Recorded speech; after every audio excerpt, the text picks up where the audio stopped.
Brussels is set to ask Boris Johnson to agree a defence and security pact with the EU, it was claimed today. Mark Rutte, the Dutch Prime Minister, is due to meet Mr Johnson for a working dinner in Downing Street this evening. Reports suggest Mr Rutte will offer Mr Johnson the chance to work more closely with the EU on defence and security matters. The offer to the UK will be viewed as a direct response to European disquiet over the manner of the US exit from Afghanistan. It comes despite French fury over a new defence agreement struck by the US, UK and Australia earlier this week. Mr Johnson and other European NATO leaders had urged Joe Biden to delay the US withdrawal from Kabul to provide more time for humanitarian airlifts. But the requests were snubbed and the US president opted to proceed with his hard deadline of August 31. That decision left MPs wondering if the UK's foreign policy, which has long been linked to Washington's actions, was at a crossroads. Senior figures in the EU now want to develop the ability to act militarily without having to rely on the US. Defence cooperation was not included in the Brexit negotiations, but Brussels now believes the UK could be more open to increased working together. A diplomatic source told The Times, Afghanistan is a catalyst for further discussion on European defence cooperation, preferably including the UK. Since Brexit, not enough European leaders have been in touch with Johnson. It is important to look at the geopolitics without being divided, and there is a need to work with the UK. France and Germany are both said to be on board with the EU proposal set to be made by Mr Rutte despite French anger over the new UK-US security pact.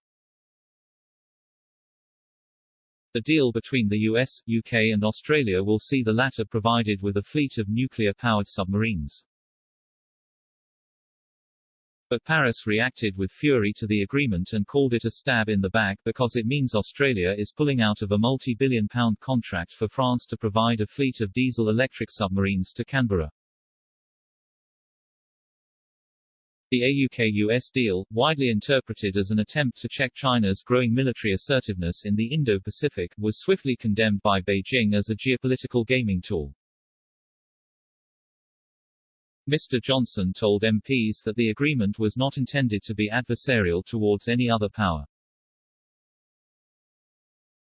Defence Secretary Ben Wallace said he recognised frustration in Paris at the deal after speaking to his French counterpart Florence Parly on Wednesday night.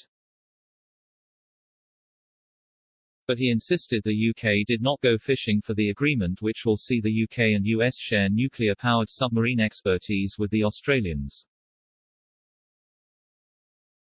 He said, I understand France's disappointment. They had a contract with the Australians for diesel electrics from 2016 and the Australians have taken this decision that they want to make a change. We didn't go fishing for that, but as a close ally when the Australians approached us, of course we would consider it.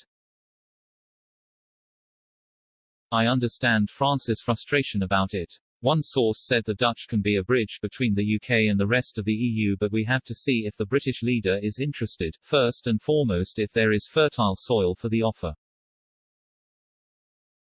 The Prime Minister's official spokesman would not be drawn on the reports but said, I have seen the speculation obviously of the reporting this morning, but I am not going to preempt what he will say. We have a strong defence relationship both with the EU and individual EU member states. Obviously we have always been clear that NATO remains the cornerstone of Euro-Atlantic security and we are its biggest European contributor.